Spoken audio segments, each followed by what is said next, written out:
our position is the technology's really only going to ideally put you in a position where who to engage with and when, that kind of like next best action, so to speak.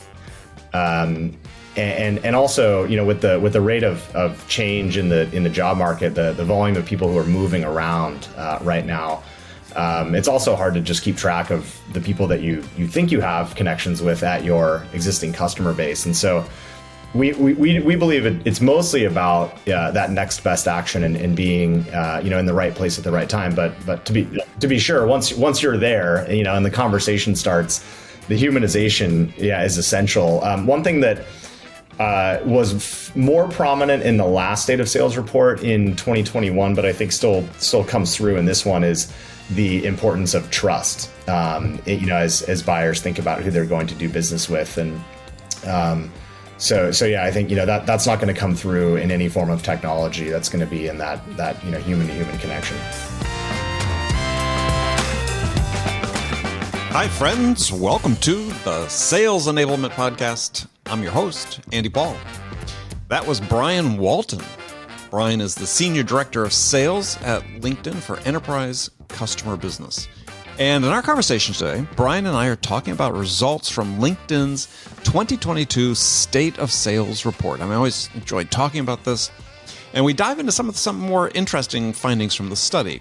For instance, one topic Brian and I get into is the way in which top sellers become successful is that they're using technology to make themselves more human and more connected to buyers, which, is a favorite topic of mine.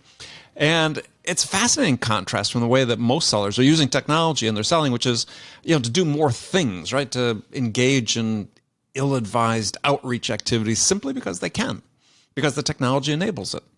So other interesting findings along the same lines include the fact that top 10% of sellers are far more likely, by almost twice the percentages, far more likely than other sellers to use technology to do sort of continuous, in-depth research before interacting with buyers, right? Because they're doing it to make sure they understand the buyer's needs, understand the buyer's role in the buying process, and to be more, as talked about before, more personal and more human in the way they communicate.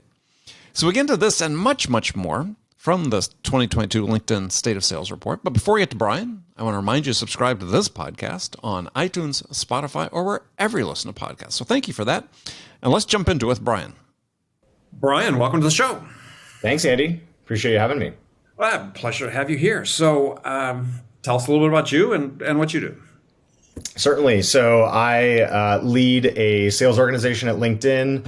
We have a few different lines of business. Most people know us for our talent and recruiting products, but we have a product obviously for sales organizations as well called Sales Navigator and Sales Insights. And so I'm a part of that group, and I lead what we call our major accounts segment, which is essentially our about 300 of our largest customers based in North America, based on number of sellers at those organizations. So lead that group, and I've been in this business unit for about 8 years. I joined LinkedIn 2 years prior to that, spent a couple years in talent solutions, and have been in sales and in sales leadership my entire career, even starting while I was at university in Santa Barbara. So, yeah, what'd you do? Yeah. Well, I went to UC Santa Barbara, and I ended up getting a job. If I recall, it was my junior year for the Daily Nexus, which was the campus newspaper selling advertising. And so I went out, into the field and convinced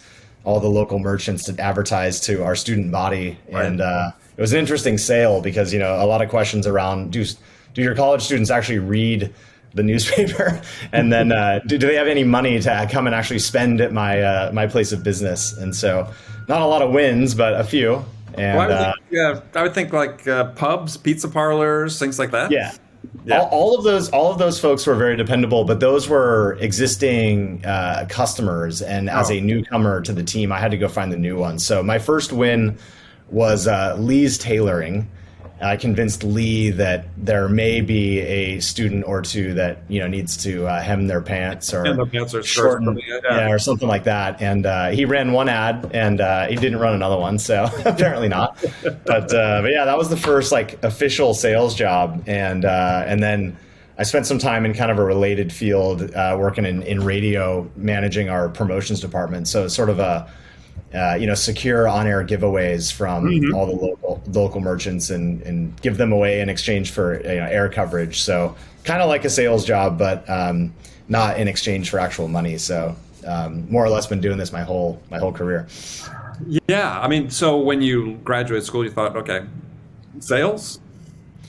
No, actually not. So I was very interested in the media field. I was hoping to take, radio, music, maybe work for like a record label or something like that, and go the distance there. And like many people, I got enamored by the flexibility, the earnings potential, and also just the opportunity to go and like solve problems as a salesperson. And I ended up getting a job with a friend's company. Actually, his father had started a company in the telecom space, business telecom, and just really took to it. I enjoyed it a lot. I was successful and just been kind of learning and evolving from there. So not a predetermined path though by any means. No. So few people that come on the show that have spent their careers in sales. That's right. Thought, graduate college, I really want to go into sales. That's like, no. Yeah. I mean, for me, I graduated college without a plan, and didn't have any income. Went to work at the university I graduated from for sort of a summer job, and then I sort of at the end of the summer, I was like, God, the university is offering me a job to stay, but like, who wants to work on campus? And that sort of drove me to the career placement centers. And then lo and behold, all the big tech companies were recruiting. So, of course, sales jobs. Though interestingly, they didn't call them sales jobs. So, what they call this says, it tells you something about sales that even I won't frighten people about how many years ago this was, but is big companies like IBM and Burroughs and Xerox and so on. Yeah, they were called marketing management training programs. Ah, okay. But it's like, very flashy. That sounds like bait and switch, doesn't it? That sounds kind of sexy. It's like, oh, I got to go make cold calls? What are you talking about? Right. What am I marketing and who am I managing? Neither of them. That's funny. Yeah. Clever. So, yeah. It worked though. They got you.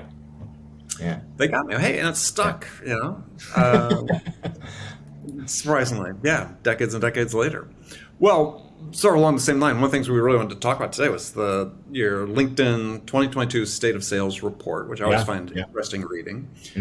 And I don't know if we'll get past talking the first key finding, because you can unpack it so many different ways. So top finding as I read it was that top sellers use the tech stack to humanize interactions with buyers. And I thought, there's really. So let's talk about that because there's a lot of sellers using the tech stack to automate interactions with buyers that are not humanizing. So let's talk about that. Yeah, absolutely. So maybe just a quick background on the State of Sales report. So this is a survey that LinkedIn has been conducting now for the last several years. We survey about 15,000 buyers and sellers around the world, and we take different cuts based on different regions, and then produce this report. And so we just released the most recent one a few weeks ago, and in many ways, a lot of continuing themes from what we saw the last couple of years. With certainly the pandemic and virtual selling continue to play a prominent role in the buyer seller ecosystem. But what's interesting is, you see this increase in the use of technology, of course, in data, reliance on data. And what we're finding in the most recent one is that that when you look at the amount of time sellers are actually selling, it continues to be low relative to a lot of the other things they have to focus on, admin tasks, internal meetings, et cetera. But some of the top sellers, when we differentiated those who are top performers versus middle of the pack, are actually spending even less time than the middle of the pack in pure selling activities. And they attribute that more to the fact that they're more reliant on technology to better understand their buyer and their customer They're more allegiant to using the systems and tools and CRM, for example, to track their activities. And so our theory here is that there's just a lot more time spent in, getting prepared to ensure that when you do make connection with someone that you think could be a customer or that already is, that you are, bringing the right level of expertise, the right, hypothesis on how you can help them, and ideally even able to draw some, connections between, who you are, who they are, mutual relationships, et cetera, and just warming up that conversation. So it is a bit of a paradox, though, right? Because you think like, well, the more dependent they'd be, the more robotic and less personal. But used the right way, it's actually quite the opposite effect. Yeah, I mean, so I was thinking about that. Is so we have this sort of idea about what percent of the time sellers spend actually selling, and my belief is that hasn't changed in decades. Right. That sort of hovers around that 1/3 of their time they're actually engaged with buyers. The fact that the top sellers spend even less time, to me, makes a lot of sense, actually. And because I would argue that those who are at the top probably have, at least companies I've worked with in terms of clients and my own work and so on, is those at the top tend to be working with fewer prospects. They have, like I say, relatively thinner pipelines because they're closing a higher fraction of the deals. They do a better job discovering qualification, weed out the ones that aren't going to work. And thus to me, it sort of makes sense that they actually spend less time selling time to bring a deal from initial point of interest to a close than the middle of the pack. Right. I think that's true. Right. Yeah. And then, on the flip side, you have buyers who are increasingly more aware of what they're looking for and their requirements, and are also inclined to spend less time with sellers if they can help it. And then to add to that, something that we've observed with our own teams is that, as we've tried to shift back to, more in-person events and these sort of high touch experiences, we're finding that in some cases customers are less inclined to participate. There's even more sensitivity to like time of day. So, whereas before you could fill up a private room at a nice restaurant really easily, nowadays we're getting some more of the reaction of, I have a routine with my family that I have, become quite loyal to, and I'm not going to go to your dinner, even if it's at, the most exclusive restaurant in the Bay Area. And there's actually more inclination to join us for like midday type things. And so our field marketing team has even kind of shifted like their approach in that way as well. Hadn't thought about that. That makes a tremendous amount of sense, though. Is more and more people working from home. Yeah, when you're in the office and there's an event, hey, escape, right? We get to leave the office. Wow. Yeah, totally makes total sense in that regard. Yeah, so one of the things I wanted to sort of drill down on is sort of two words that are used is because I read, like you, I read the reports about how, buyers don't want to spend as much time with sellers and so on. But my belief is a little bit different, which is that I think buyers, the self-aware buyer knows they need to spend time with sellers, right? Good sellers bring something to the table that they don't have, right? And sociologists have written about this idea of weak ties, strong ties. People you work with, you develop strong ties. Trouble is you all know the same stuff, right? And so when it comes to making a change, investing in something, you need different perspectives, people you have weak ties with to come in and help you, ask the right questions you didn't think to ask yourself. Yeah. So I think for people that can, and I think this is where the connection and humanization comes in, is I think this is really the tie that sort of opens that door to your influence that sort of separates sellers, I think. And I think the sellers who are sort of leaning into the automation so much where they're not paying attention to, how am I bringing myself to this experience? Because, Challenger and Forrester have written about, 53% of the purchase decisions based on the buyer's experience with individual seller. Are we really humanizing through the technology, or are we doing enough enabling the people to be able to perfect those skills that attributes, let's say, that enable them to connect with someone? Yeah, I think it's a great point. And I mean, I know you've written about this on your own blog and covered it in this podcast. But, I think that to be clear, our position is the technology's really only going to ideally put you in a position where who to engage with and when, that kind of like next best action, so to speak. And also, with the rate of change in the job market, the volume of people who are moving around right now, it's also hard to just keep track of the people that you think you have connections with at your existing customer base. And so we believe it's mostly about that next best action and being in the right place at the right time. But to be sure, once you're there, and the conversation starts, the humanization is essential. One thing that was more prominent in the last State of Sales report in 2021, but I think still comes through in this one, is the importance of trust. As buyers think about who they're going to do business with, and so I think that's not going to come through in any form of technology. That's going to be in that human to human connection. Yeah, and I always like to refer back to this report Gartner had put out. I don't know, sometimes since 2010. I can't remember the exact year. I tried to find it before he came on the air, but is that trust is with the individual more so than with the company they work for. And people tend to think, oh, big company, certainly the IBM, the fear, uncertainty, doubt thing. That I came of age in sales, fighting against that every single day.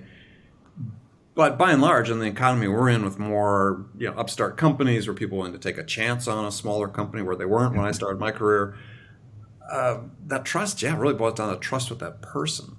Yep. And so I'm curious, is a little bit of a segue, but aligned, is as an insider at LinkedIn, how do you guys view how the platform's been used sort of for that purpose of connecting and building trust? Because it certainly has morphed. It continues to morph and change.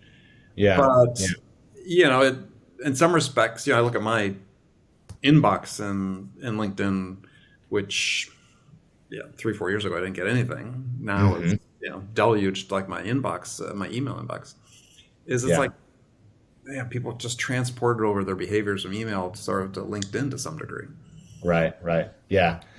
If I could I will address that. I wanted to back up and share just a quick anecdote about the importance of trust with the individual versus just the brand itself. Yeah, please. That totally resonates. I'll share a quick anecdote. So, at LinkedIn, obviously we have a well-established brand. We have great products. We have a strong following and customer base. And even still, with all of that, we find that when we move accounts around, that there definitely is like a lag between like assigning one to a new sales rep and then their ability to like get entrenched there and build, momentum into an opportunity.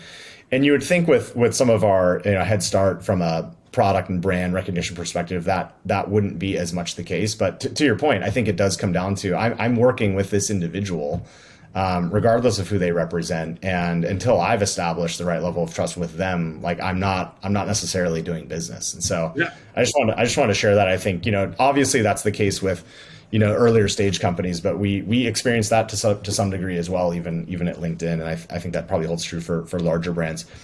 Yeah, well, and before you go on, I was just going to say, absolutely, I think one of the things that we've lost. Well, maybe lost might be too strong a term, but as we become more specialized, we've broken up customer success and so on. But when I was getting started and we were dealing with big accounts, you own those accounts, right, for a long period of time. And remember, the first job I worked at, a guy that had at the time was Pac-Bell, not Pacific Telephone. Pacific Telephone, whatever they call itself now.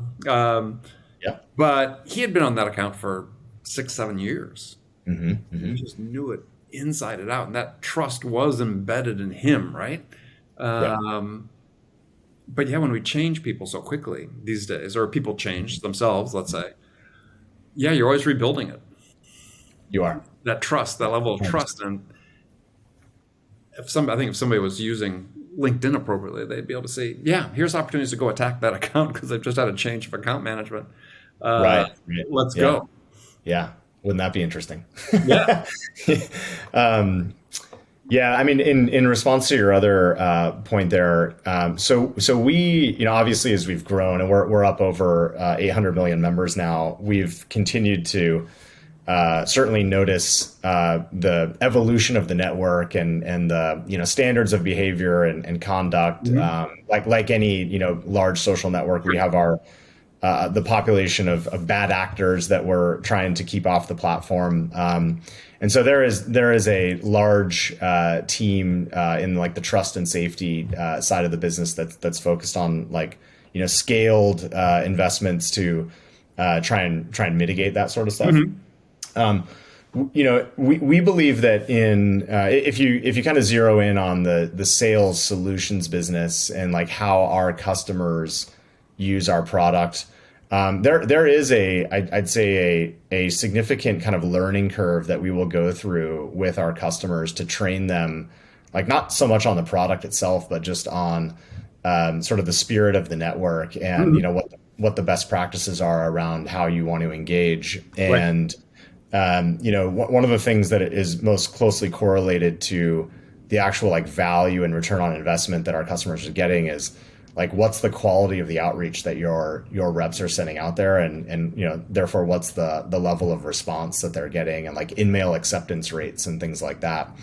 And so, but it is a heavy lift, and as we've ventured from sort of the early adopters of the B2B tech community that were like first to jump on our solution, now into some of the more like later adopter industries that maybe are more heavily regulated, like financial services or what have you.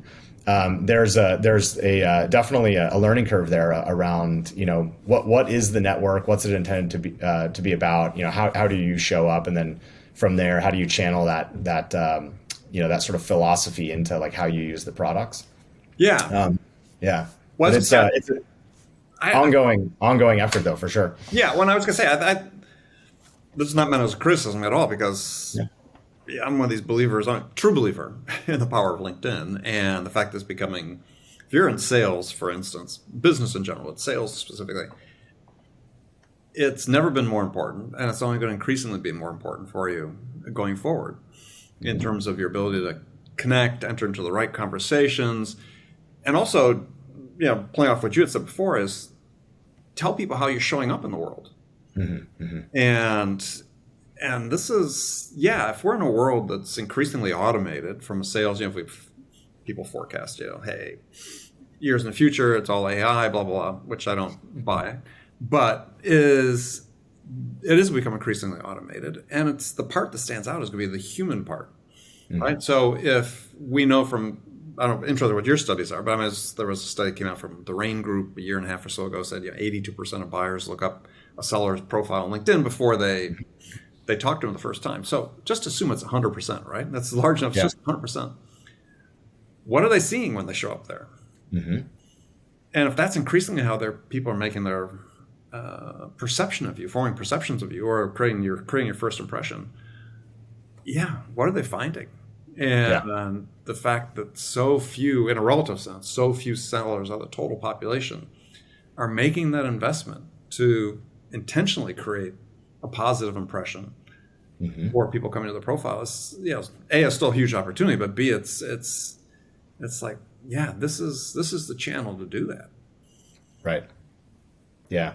Well, and I mean, the profile itself is just, I mean, it's beyond even like table stakes right now. One of the things we're seeing that is really differentiating those that are most successful on the platform from those that aren't is just like your willingness to engage and share a perspective. And I mean, I personally can admit that, at times, there's a bit of apprehension around like, well, do I want to post this? And, how would I frame this? And what's the best choice of words here? And eventually you just kind of have to like get over the line and do it. Right. Yeah. And, I think to some extent as well, we're inspired by, the up and coming generations that are clearly, very interested in the creator side of, how they participate in social media. You see like TikTok obviously being a massive, success so far. And so increasingly we're investing there as well. Is how do we support that creator community on LinkedIn and help professionals of any age or area of expertise showcase what they know or their perspectives on things. And there's a lot of value to be delivered and exchanged for those that are willing to do that. So I think that's sort of the next frontier. We're still getting people to just complete profiles, but seeing more and more energy towards that latter creator community as well. Yeah, but as interesting in your perspective as a sales leader, especially at LinkedIn, is there's still, it's surprising to me, but I know maybe I'm being Pollyannish about this, is that there are sales leaders who actively discourage people from LinkedIn, right? Being too, in terms of posting and engaging and being too involved, I guess, from their perspective. And I'm always taken aback, especially in certain industries, tech world in particular, where people are using it effectively. Mm-hmm. Is it's not just about social selling and reaching out, making the contact. It's, as you said, so you got to put yourself out there. And that's right. If I look at 100% of the salespeople that I talk to that reach me that I want to talk to, I look at their profile and I see what they're posting, if they're posting at all, and what they're posting about. Do they have a point of view? How many followers have they got? I mean, it's not, I don't have like a hard metric about it. I just want to see what they're doing. And if they're active, if they're not active, it's like, well, who are you? Yeah, that's right. Yeah, I mean, I think that we are seeing that stigma around participating is definitely in decline. I think. I mean, I think that's sort of a relic of sort of the concern over like regulatory, constraints and those are real, right? Sure. Like if you're working for a bank or a healthcare, facility or something. But then also, our brand in the eyes of many is still predominantly as a place to go get a job. If you're a bit disconnected from how the network has evolved over the years, and so I can certainly see the perspective as a hiring manager, with a staff of people, that if I don't understand what this is about and I think it's a place to go get a job and you're spending half your day on it, you're probably looking to switch jobs. Yeah. So there's still out there, and that's understandable. And we're obviously trying to educate, the world of all the different ways we provide value beyond just finding jobs. So, well, the question I was going to ask is, how do you encourage your own people to use it internally? Yeah. I mean, not internally, but LinkedIn people themselves, your sales sellers, how are they encouraged or trained to use it? Yeah. So we go through onboarding. I mean, people get, a much more complete view of like all the different ways that they can use the platform. There's a bit of I think probably like a bias as well that, as people are interviewing for roles at LinkedIn, they kind of appreciate that, like, well, if I'm going to show up at this interview and try and get a job at this company, I better at least have a LinkedIn profile and a complete one. And then as well, typically, we do in our biweekly company connect, which is effectively like a company all hands type meeting. New employee introductions, and there's 3 every couple of weeks of random folks across the business, across the world. And one of the questions we ask is like, what compelled you to come to the company? And more often than not, folks have like really pre-identified based on our cultural attributes and our like impact on the world, vision, products, etc., that they want to come work here. So I think these folks have already sort of decided like they're like all in and walk in with a certain level of like proficiency. Right. Then beyond that is depending on the role they're getting into, but in the sales organization, there's much more exposure through onboarding to like, this is what best in class looks like. And I think even from there, you still end up with a spectrum of people and how they choose to participate. We have some very, very active people and some, not so much at all. Right. And I think we've not studied it deeply, like internally, in terms of like just basic use of the .com platform. But when we look at like use of Sales Navigator, for example, there's some clear correlation, to how much success people are having, and we're providing that same perspective to our customers as well, which is helpful. Interesting. Well, let's jump into a couple of the key findings. So one I thought was made me laugh, laugh is it said that, quote, many sellers are engaging in ill-advised outreach simply because they can. And I thought, well, gosh, that's like the great lesson that many haven't learned in tech, is that just because you can do something doesn't mean you should. Hence, marketing automation failures and so on. Yeah, I thought that one we don't have to dig into too much. I just think didn't surprise you, huh? No, but that's sort of what's happening. I see it on LinkedIn, right? Is it's sort of the same behaviors we're seeing. That people using cold email, using cold outreach, and DMs on LinkedIn, and it's like, it didn't work on email. Why do you think it's going to work here? Right. Yeah. Well, and this is one of I think the issues that we continue to argue with just in this space and in sales, and you're doing it as well with your own your own thought leadership is. There is still a large population of business leaders and sales leaders that anchor on it's like purely a numbers game. Oh, yeah. And, and to some extent they're right. Like if you do more of something, eventually you will get what you're looking for. But diminishing returns. And I periodically get, cold emails myself. I got one the other day. It was like someone pitching me about like medical devices. And I in any other company, I'd probably just, block it and send it to junk. And here, given the product and the value prop I represent, I have to respond to I choose to respond to all those people. And I say, hey, okay. Because it's an opportunity to educate, and so I always say, hey, if you look at my LinkedIn profile, here's the link. I have nothing to do with medical device purchasing. It's not in any way, shape, or form a focus area for me professionally or personally.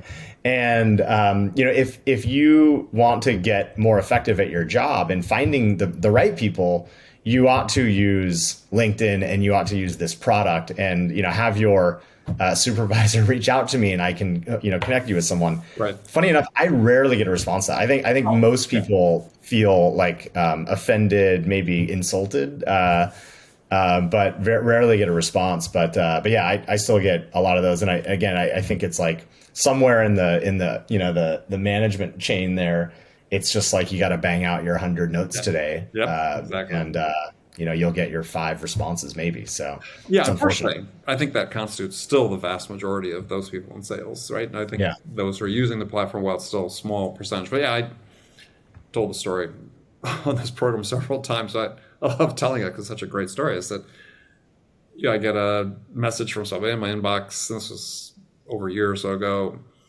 Hey Andy, just looking at your profile, and based on that, I think you'd make an ideal candidate to start a podcast. And that's one I responded to. I spent all day responding at this point. And it was like, hey, you said you were on the platform. You messaged me on the platform. You said you looked at my profile. You may have noticed. I said, don't you do any research at all if you just spent 10, 15 seconds? And he says, he said, literally, we don't have time. Really? Yeah. So that's unfortunate. Yeah. Well, such a miss. More of those than we'd like to believe out there. So yeah. Well, and you forever impede, if not yourself, your entire company, from doing business with some of those organizations, right? It's just that negative impact on the brand is so strong. Very strong. Absolutely. Yeah. Well, it's I didn't mean to get down this rabbit hole, but it's true as companies that don't have creators on them, and again, I get companies that reach out that want to have execs on the show, PR people, and I go to LinkedIn first time every time to start learning about the person, and it's like, well, okay, you want someone to be a guest on podcast, but the person has no following, posts once every 4 months. It's like. Why? Or if the same thing would be true. As a seller, created this little firestorm a year or so ago, and I posted just saying, I wouldn't hire as a salesperson who's not active on LinkedIn, either as a creator or, connecting with people.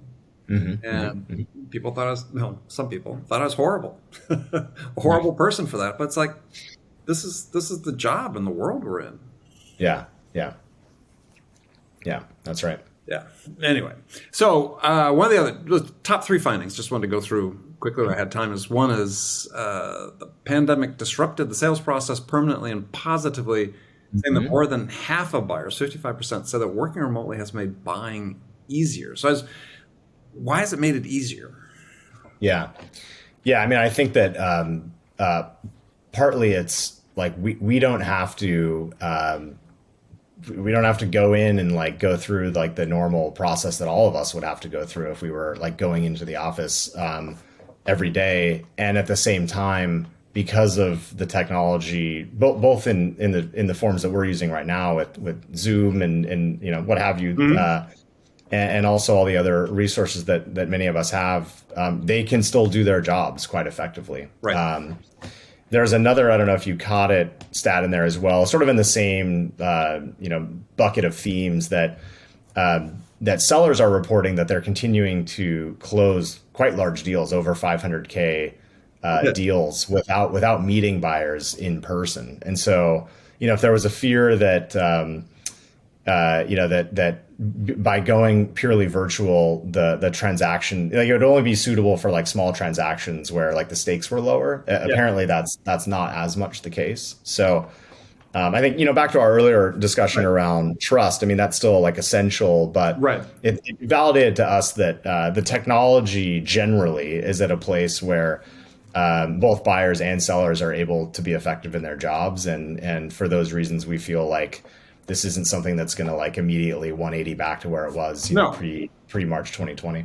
No, a lot of what happened, I think, during the pandemic, or a lot of the thing that was content that was posted about this, I think missed the point, or maybe the companies themselves missed the point, which was because I came of age mostly in the startup world in the Valley or in Southern California, selling large enterprise stuff, big deals, 7, 8, 9-figure deals. We didn't have a lot of resources, right? So we were sort of always constrained with our ability to go travel. So we traveled strategically when it makes sense. But you read the stuff that's sort of coming out during the pandemic. I was like, oh, we just traveled willy-nilly, right? We just traveled. If that, our whole objective was to go get in front of the buyer. And it's like, well, that was sort of the problem, wasn't it? Because you were taking the buyer's time without being able to help them move closer to making a decision. You use travel to advance the deal. So this idea about, we can close big deals without meeting face-to-face, sure. But I just wonder, when things start, whatever the new balance is that we arrive at, if the customers are wanting to see you, if you take the lesson away from this, I think some sellers have, unfortunately, that, we can do this without meeting them. I'll go back to what I said even before the pandemic, where I sensed a lot of travel reluctance, like in the SaaS world, to close deals. Said, look, if it's a $500,000 deal, I'll get on a plane and go see them. Yeah. If you're not, I'm going to win. Yeah, for sure. 100%. Yeah. Yeah. Well, we just wrapped our fiscal year at the end of June, and if I look at my own organization, the sellers that continued to strike the balance between like leveraging the technology and being, thoughtful about when it made sense to do business virtually, and also travel, thoughtfully, performed extremely well. Yeah. And, in one case, this individual was attempting to do business for the first time with an organization that's not had a formal corporate agreement with us. And they were based in an area of the country that was probably more accustomed to travel and like face-to-face doing business. And this person kind of picked up on that signal and made several trips out there, like multi-flight, multi-leg trips just to get there. And, and the other thing was that that opportunity was a bit on the ropes in the last couple weeks of the year. And this individual had built so much equity with the buyer committee there that when they were, attempting to kind of like postpone, into the next fiscal year, which would have had a massive impact on his earnings potential and success and all that. I told him, I said, you have an opportunity here based on the effort you've put into ask them to do business with you for you, not just for the product and the service. And I think this is one of those occasions where I think you can play that card because you have a relationship. Yeah. And he ended up not even having to do that. They sort of picked up on the fact that, like, we need to do this for John, and ended up, we ended up making a deal, and everyone was real happy with it. So I do think that it will never be one or the other. The smart sellers are going to figure out, the right approach depending on the situation. Yeah. I mean, it's become sort of doctrinaire about things that I think we become sort of problematic, right? Yeah, we can do closes without meeting face to face. Like, sure, of course you could. No one's ever denied that. But maybe you should go see them. Yeah. And I always come back to this idea is that especially in such a competitive environment that so many of us sell in, is that in the buyer's mind, hey, everybody's basically alike, right? So if everybody's basically alike in terms of product and service, what's the differentiator? Okay, it could be that trip where you came and showed them some extra attention, right? We cemented that relationship. You deepened the relationship. Right. You deepened your understanding of what's important to them. Yeah, that enabled you to win the deal. Yeah, absolutely. Just don't. Yeah, I never understood. I mean, there was somebody that put some statistic out near the start of the pandemic. It was like, it was just so completely wrong. It's hard to remember, but it was like, 75% of B2B transactions were closed, face to face or in person. It's like, no, that's not it's never worked that way. Yeah. I mean, it's like to tell people, when did virtual selling start? Right. When Alexander Graham Bell invented the telephone. Sure, of course. Yeah. So that's right. Anyway, so another thing last point I wanted to cover before we run out of time was the state of sales report find that sellers in the top cohort are far more likely, by a margin of 82 to 49%, to do research all the time, quote unquote, all the time, or reaching out to prospects. And I thought, well, okay, that was one of the most salient points I saw on there. And that's not really driven by technology as much as about, curious people. They're intellectually humble. They don't think they know it all. They're willing to learn, and LinkedIn is one of among many platforms you can use to learn things you could never have learned before about your prospects, to be able to connect with them. Yeah. It seems obvious, right? I actually one of the things I'm hoping to see in a future report, and I've given this feedback to our team, is some cuts by the level of complexity of the sale, because I think one of the things that's sort of kind of tucked into that one is that if your survey population are the very transactional low ticket population, along with the strategic sales, you are going to see folks that they skew to like the volume game, and the research ahead of time isn't maybe as important, or to your point earlier, they don't have the time. I would say that's probably hopefully far less insightful as you get up the ranks into the more like enterprise seller community, where that would just be table stakes. Yeah, you'd think, but I mean, when you look at research, as I've done recently, it's one company that put together, they've done really big in win-loss analysis, and they've conducted thousands of interviews with enterprise-level people about why they decide to buy or not buy from vendors. And from both the why you win perspective and why you lose perspective, still the majority, in fact, the overwhelming majority of reasons have to really do with that personal thing. We formed an emotional connection. They cared more about me than their own pitching their products. I mean, it's like, even in large enterprise, we think, oh no, it's all about this complex buying process. It's all about, but you're still dealing with people. Yeah. And right. You have 14 stakeholders. Well, you have 14 connections you need to make, and 14 people who really understand what's most important to them. And that still comes through even at the biggest deals. Yeah. Yeah.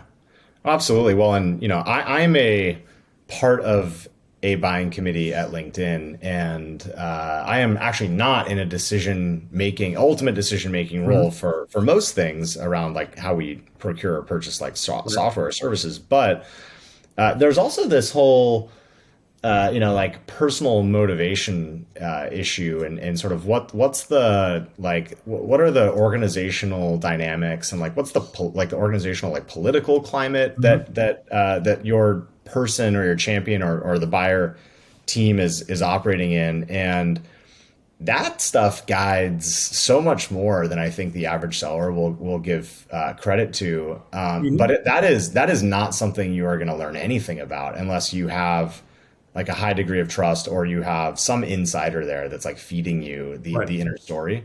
Right. But yeah, and I mean, in these largest companies, that drives so much of like whether or not anything gets done, let alone buying your product or service. And I think a lot of sellers miss that like this person right now, for example, is gunning for a VP promotion, and they're competing with this person over here who's also in the buying committee. And there's some interesting energy between the two of them showing up in my sales pitch that actually has nothing to do with me, but I'm kind of like collateral damage. And like knowing that and knowing how to navigate that situation and like make everyone a winner somehow is like could be the difference between getting the deal done or not. And I think a lot of times people overlook some of those details. Well, I think they do. Yeah. I wrote about that in my book. If you have 10 stakeholders in a decision, I believe you have 20, because they have two perspectives. What's in it for the company? What's in it for me? And if you don't understand both perspectives, then you'll encounter what you may have talked about is, two people sort of contending internally on the buying committee that could screw up the energy and have to derail the decision. So, well, I think that comes to, we collectively, sales leadership, sales enablement, aren't socializing the ideas that that's important. Yeah. And go ahead. I'm sorry. Yeah, I agree 1,000%. I mean, and this is, I